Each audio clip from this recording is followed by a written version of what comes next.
మహారాణి పారాణి పాదాలకే నాడు మన్నునంత నీయక నడిచేటి దారుల్లో నా గుండె పూబాట పరుచుకుంది మెత్తగా. శాంతికే ఆలయం ఆమె నెమ్మది, అందుకే అంకితం అయినది మది.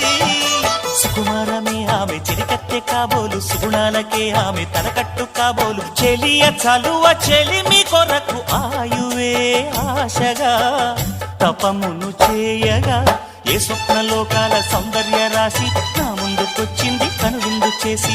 ఏ నీలి మేఘాల సౌధాలు విడిచి ఈ నేల నడిచింది ఆ మెరుపు వచ్చి. తళ తళ తారక మెల్లికల మేనక మనసున చేరగా కళ్ళగల కానుక కొత్తగా కోరిక చిగురులు వేయగా ఏ స్వప్నలోకాల సౌందర్య రాశి